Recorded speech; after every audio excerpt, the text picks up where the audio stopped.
નમસ્કાર દર્શક મિત્રો, જય ગૌ માતા. મિત્રો, મુંબઈમાં ઘાટકોપર ખાતે પૂજ્ય મોરે ગોપના સ્વરૂપે રામકથાનું આયોજન છે. 151 કરોડ વૃક્ષો વાવી અને મોટા કરવાના. જુનાગઢની અંદર નિઃશુલ્ક હોસ્પિટલ અને રાજકોટમાં વિશ્વનો સૌથી મોટો વૃદ્ધાશ્રમ.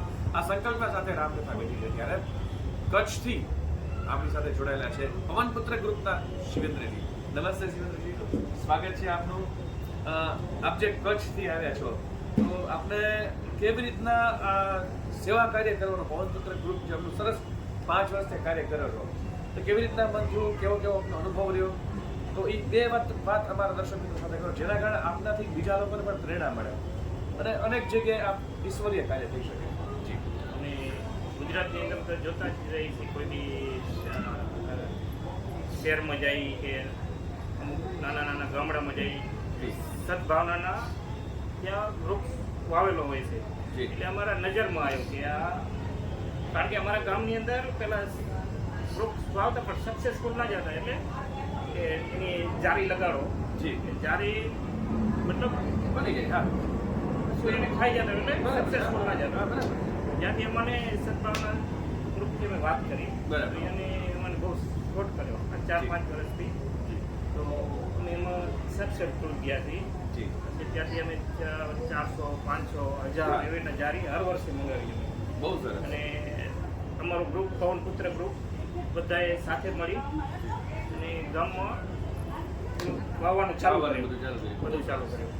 તો પહેલા વર્ષમાં જે અમે વાવવાનું ચાલુ કર્યું, એટલે એમાં ગામનો બી બહુ સહયોગ મળ્યો અમને કે આ બહુ સરસ કામ કરી રહ્યા છો, કે અહીંયાને બી મજા આવી ગઈ. પછી અમે ફર્સ્ટ ટાઈમમાં અમે 500 જારી મંગાવી હતી. તો એમાં વૃક્ષ 1 વર્ષમાં મોટા થઈ ગયા છે, ખાવાના થઈ. પછી એમાં એ જોઈને બીજા અમને ખબર પડી કે ના, બહુ સરસ કામ છે. અને અમે અમારા ઘરની અંદર અમે એક એનું સિમ્બોલ રાખ્યું કે ઘરના ઓટે ઓટે ઝાડ. ઘરનો ઓટો હોય, ઘરની બારે ઓટો હોય, ઓટે ઓટે ઝાડ. હા, એવું બહુ સરસ. તો ઓટે ઓટે ઝાડ. પછી આગળ જે વાવ્યા હતા ને, એ બીજા ગામવાળા બધાને ખબર પડી કે ના, સરસ છે, આમાં આપણે કાંઈ ટેન્શન લેવા નહીં. વાવી બી જાય છે, જારી બી લગાડી દે છે, તો આપણે કાંઈ ખાલી પાણી જ પાવાનું છે. પાણી જ પાવાનું છે. તો એ પછી બધાને ઇન્ટરેસ્ટ જાગવા માંડ્યો. અમારે કોલ આવવા માંડ્યા કે અમારે બી વાવવું છે ભાઈ. હવે તો અત્યારે અમારી જારી ખતમ થઈ ગઈ છે, આવતા વર્ષ આવશે એટલે તમારું વાવી દેશે. એટલે સ્ટેપ બાય સ્ટેપ અમે ગામમાં ડિમાન્ડ બહુ ઊભી થઈ ગઈ.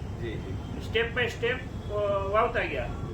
અત્યારે ગામમાં અમુક જગ્યા બાકી રહે છે. બાકી બરાબર, અમારું આજે હરિયાણું ગામ બની ગયું છે. ગામની ગામ 6 થી 7 ફૂટનો બરાબર છે, ઝાડ થઈ ગયા. ગલીમાં ઓટે ઓટે ઝાડ. બહુ જ સરસ તમને વાત કરી કે આજે ઓટે ઓટે કાર હશે ને, તો પર્યાવરણને ગોટા ફેલાઈ જશે ને પ્રદૂષણ થશે. પણ ઓટે ઓટે ઝાડ હશે ને, તો આપણને જીવવાની ખૂબ મજા આવશે. જે તમે આગળ વાત કરો હતા, એટલે એમાં બહુ ગામ બી ખુશ થઈ ગયું છે. આજ બી કોલ આવે કે અમારે કમસે કમ મહિનાની અંદર 10 થી 15 કોલ આવતા હશે કે અમારે વાવું છે જારી. હવે આવતા વર્ષે બહુ સરસ, બહુ સરસ આમાં આવશે. એટલે અમે સામે આપણે એવી પ્રાર્થના કરી, એમાં પણ સત્તાનું કંઈ કામ કરો કહેજો કે તમે લોકોને નાનો પાડી પડે. તમે જ્યારે પણ ફોન સદભાવના એ અમને એટલો સપોર્ટ કર્યો છે. તો અમારા ગામ માટે બી કર્યો છે. અમે અમારા ગામે અમારા ગ્રુપે આજુબાજુવાળા ગામને બી જારી અપાવી છે. તમારે લઈ અમારી કોલ આવ્યા છે, તમે ક્યાંથી, તમારો કેવી રીતનો કોન્ટેક્ટ છે? કારણ કે અમારો તો કોન્ટેક્ટ પહેલો જ થઈ ગયો. બરાબર. મને સપોર્ટ કર્યો સદભાવના કે ના, અમે બેઠા છે ને, તમે વાવો. આટલો મને એટલે અમારી તમે પણ સામે મને મજા આવી એમ. તમે પણ સામે આજે જોઈએ તો જોઈએ ને, એટલે આજે આખું લીલું સમ નીચે બેસવાની મજા આવે.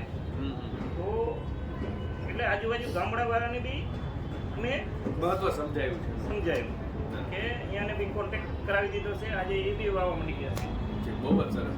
આજે ઝાઝા હાથ રાણી સદભાવના એક કરે છે, પણ તમારા જેવા અમને અનેક સાથીદારોની જરૂર છે, તો કામ ઘણું સેલ્સ રહેશે. ખૂબ ખૂબ ધન્યવાદ આટલું સરસ કાર્ય કરવા માટે. નમસ્કાર, જય ગૌ માતા.